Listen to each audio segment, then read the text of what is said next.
நான் கிடைச்ச மாதிரி அப்பா உலகத்துக்கே கிடைக்காது அப்படின்னு உலகத்துக்கு நீங்க சொல்ல வரணும்னா என்ன சொல்லுவீங்க? என்ன கேட்டா, இப்போ நான் ஒரு விஷயம் சொல்றேன், அப்பாக்கே தெரியாது அந்த விஷயம். அப்பாவுக்கு வந்து கல்யாணம் ஆயிட்டு 17 வருஷமா குழந்தை கிடையாது. என்ன அடா பண்ணி தான் வளர்க்குறாங்க. அந்த விஷயம் வந்து எனக்கு ரீசெண்டாக தான் தெரியும்.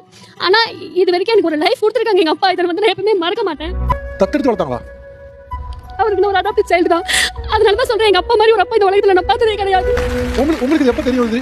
எனக்கு ரீசெண்டா மேரேஜ்லாம் ஆனதுக்கு அப்புறம் இப்போ ஒரு 5 இயர்ஸ் தான் தெரியும் எனக்கு. நான் இது வரைக்கும் அப்பா கிட்ட காமிச்சிக்கிட்டே இல்ல. அது அவருக்கு தெரியாதா? அவருக்கு தெரியாது, எனக்கு தெரியும்ன்றது அவருக்கு தெரியாது. இப்பதான் தெரியும். உங்களுக்கு எப்படி தெரியும்? எனக்கு ஒரு ரிலேட்டிவ் ஒரு ஃபங்க்ஷன்ல சொல்லி தான் எனக்கு தெரியும்.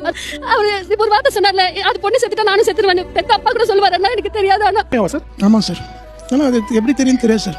நான் காமிச்சிக்கல சார். இத்தனை வருஷமா தெரிஞ்சதை நான் காமிச்சிக்கல அவர்கிட்ட. காமிச்சா உடஞ்சு போயிடும். நீங்க அதுக்கப்புறம் நீங்களும் மனைவி குழந்தை பெத்துக்கவே இல்ல? இல்ல, இது ஒன்னே போதும் சார். அந்த குழந்தை பிறந்தா அந்த பாசம் போயிடும் சார் எனக்கு.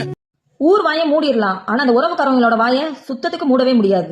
தான் சந்தோஷமா இருக்கல அப்படின்ற ஒரு காரணத்துக்காக தான் கூட இருக்கிறவங்க எந்த சூழ்நிலையும் சந்தோஷமா இருந்துடக்கூடாது. வயிற்றுச்ச எவ்வளவு கஷ்டப்பட்டு இந்த அப்பா தன்னோட குழந்தைய வந்துட்டு இந்த அளவுக்கு மறைமுகமா வளர்த்துருந்துருப்பாரு. ஆனா ஒரே ஒரு நிமிஷத்துல சல்லியா ஒதுக்கி உடச்சு எடுத்துட்டாளுங்க. பாத்தீங்களா? இந்த மாதிரி உறவுகள் இருக்கிறது வேஸ்ட், வாழ்றதும் வேஸ்ட். அது இந்த பூமிக்கே பெரிய பாரம் நான் நினைக்கிறேன்.